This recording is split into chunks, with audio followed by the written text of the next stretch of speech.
So let's look at the paper cutter from this super chill position. So I'm in super chill.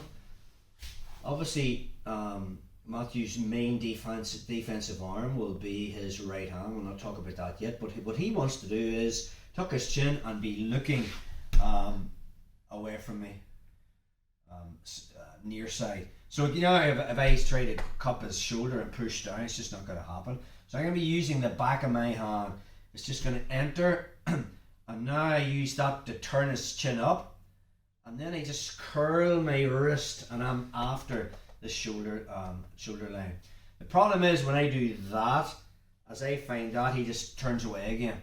So the detail is, as the back of my hand comes in and turns, as I find the shoulder line, I flare my elbow out, so it's not back, so it's not in line with my wrist, it's actually out here. So as he tucks, I just come in, and then I flare it out, try to turn.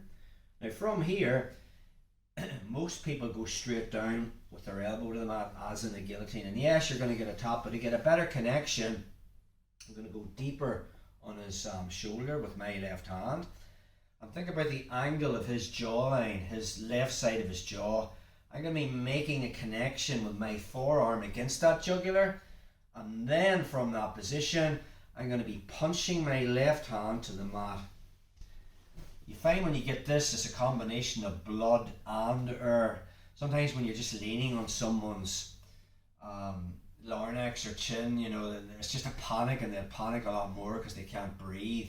Blood chokes, they panic less because they just get that nice warm feeling in their head. So again, just from there, the back of the hand is going to curl. I find the shoulder but my elbow's out, and then I kind of just get the connection with my left forearm on his left jawline, and now I can just sag back.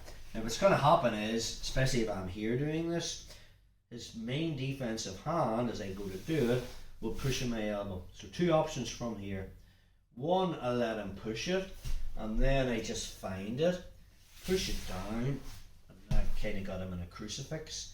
He tries to get that back again, the pinch of my knees, and then we're just back into the same submission again. Now he's got no defensive hand. The second one is when I'm pushing down, listen, he pushes, I let him push, and I step over his head, and I pinch. I connect my left foot to my right knee.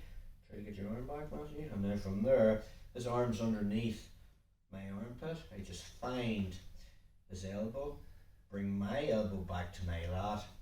Now I can engage my hips. I have even the arm lock on this one as well, so I can just from there engage. But anyway, we'll concentrate just on the paper cutter, or your paper cutter choke. So we'll look at the shotgun armbar in the next move. So from super chill, from here, it's all about just turning with the curl of my wrist. This swims in, I find the shoulder and my elbows out. And again, just making that connection. From there, I'm just putting, another thing I want to be thinking about is, I want to be bringing my chest over the arm, my choking arm, and then I just sag back. So all my body weight's just going into that, it's not so much muscular. So that is the no-gi paper cutter. Notice the way we weren't relying on any gi to finish that choke.